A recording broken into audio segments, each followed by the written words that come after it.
एक छोटे से गांव में हरिया और उसकी पत्नी और दो बेटियां रहा करते थे। वह बेचारे छोटे से खेत में उनका आराम से गुजारा हो जाया करता था। वह दोनों लोग खेत पर जाते और अपनी बड़ी बेटी से माँ कहती, बेटा तुम यहीं पर रहना और अपनी बहन को अकेले बिल्कुल मत छोड़ना। मैं इसका दूध बनाकर बोतल में रख देती हूँ। जब यह रोई और जागे तो दूध पिला देना और धीरे धीरे झूला झुलाती रहना। इससे यह तुम्हें तंग नहीं करेगी और तुम आराम से बनी रहोगी। वह कहती, ठीक है माँ, तुम जाओ, मैं बहन को संभाल लूँगी। इतना कहकर वह अपनी बड़ी बेटी को सहलाती है और चली जाती है। खेतों पर काम करती। जब शाम को लौट कर आती, फिर उसकी बड़ी बेटी अपनी माँ के लिए पानी भर के ले आती है। माँ को और पिता को ठंडा ठंडा पानी पिलाती। फिर माँ कहती, बेटा तुम्हें छोटी बहन ने परेशान तो नहीं किया? फिर बेटी कहती, हाँ माँ, आज गुड़िया बहुत रोई थी और हमें बिल्कुल खाना खाने का समय ना मिला। मैं बहुत ज़ोर से भूखी हूँ और मुझे खाना दे दो। तभी माँ उठती और बेटी को रोटी दे देती है और फिर शाम के लिए खाना बनाने लगती। वह दोनों बच्चों से बहुत प्रेम करती थी और फिर कहती, अजी कल मैं जल्दी खेत पर जाऊंगी और फिर शाम को जल्दी आ जाऊंगी। बिटिया रानी हमारी बहुत परेशान हो जाती है।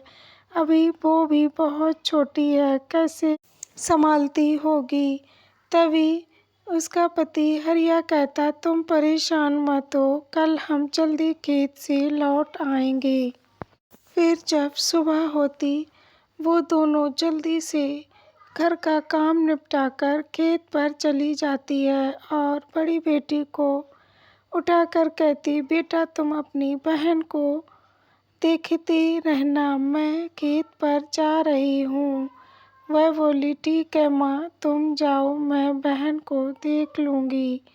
और वह खेत पर चली जाती है। लेकिन थोड़ी देर बाद उसकी बहन रोने लगती है। वह उसको गोद में लेकर सहलाती और दूध की बोतल मुंह में लगा देती है। वह दूध पीने लगती और फिर सो जाती है। फिर वह अपनी बहन को पालने में लिटाकर झूला हल्के हल्के झुलाती है। तभी वह घड़े में पानी देखने जाती तो एक बूंद भी पानी ना था।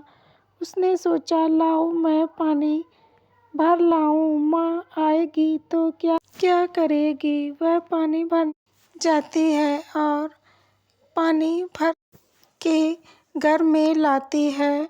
तभी एक विधवा औरत को आते हुए उसने देखा तो वह डर कर सहम जाती है और घड़ा उसका छूट जाता है। फिर वह औरत कहती, बेटा तुम डरो मत, मैं इस गुड़िया को दूर से ही देख लूँगी। मुझे यह बेटी देखने से अपनी बेटी याद आ जाती है। फिर वह गुड़िया कुछ ना कहती और पास में बैठ जाती है। वह बेटी को खिलाती और पुचकारती, फिर चली जाती है। ऐसे ही वह रोज आने लगी थी। लेकिन उसने अपने माँ और पापा को यह बात ना बताई कि अगर मैं बताऊंगी तो माँ मुझे मारेगी और डांटेगी। डर की वजह से वह नहीं बताती है।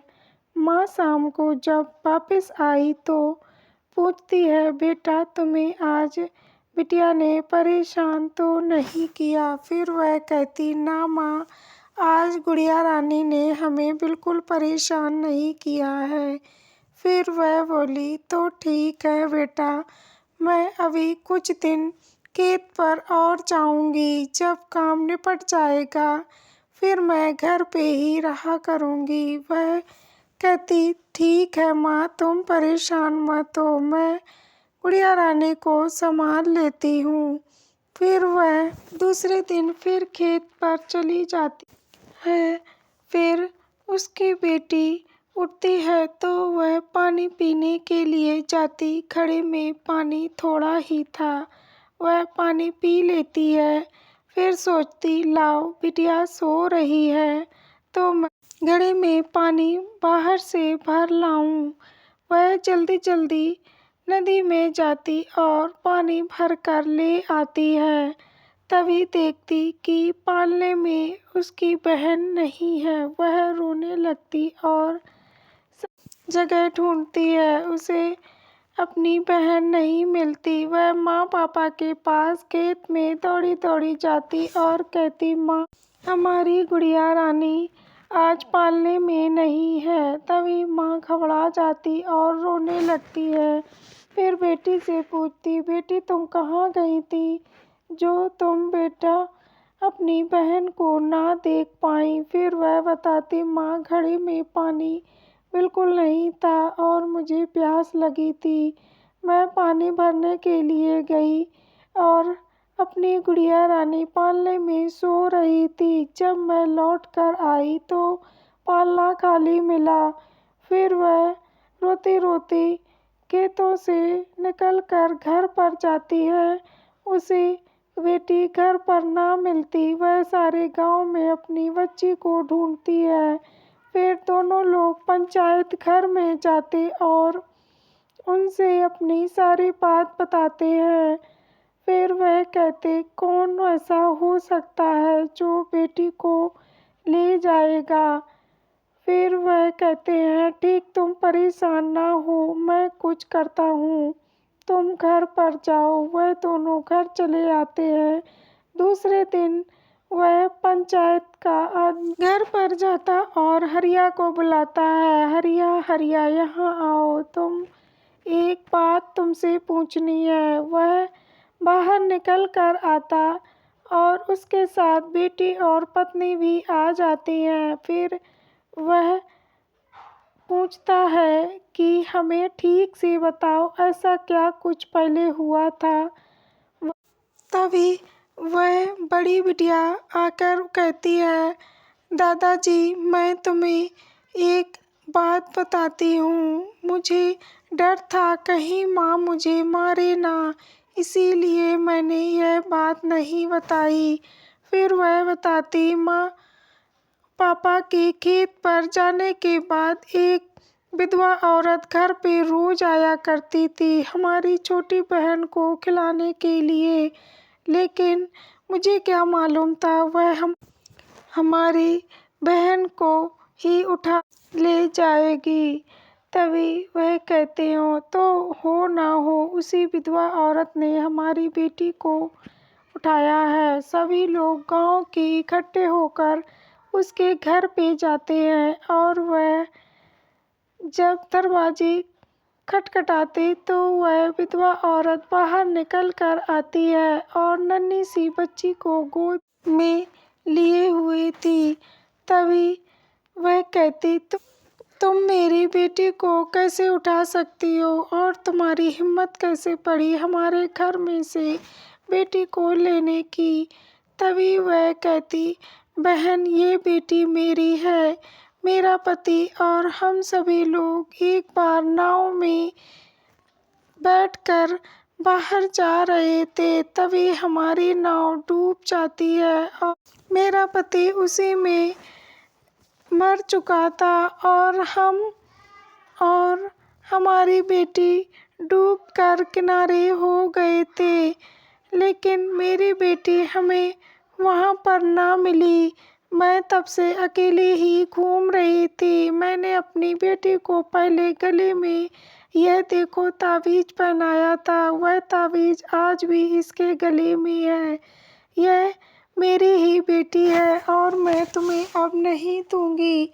तभी वह रोने लगती है। सारी बात पंचायत में बता देती है कि हाँ, मुझे ये बेटी नदी के किनारे ही मिली थी और मैं एक बार पानी भरने के लिए जब नदी पर गई तो यह बेटी वहाँ पर पड़ी थी। मैंने इसे सीने से लगाया और मैं इसे अपनी बेटी से भी ज़्यादा प्यार करती हूँ। मैंने इसे अपना दूध पिलाया है और यह मेरी बिटिया है। मैं इसको किसी को नहीं दूंगी। तभी वह कहती, बहन तुम ऐसा मत करो, मेरे पास तो कोई औलाद भी नहीं है, ना ही मेरा पति है।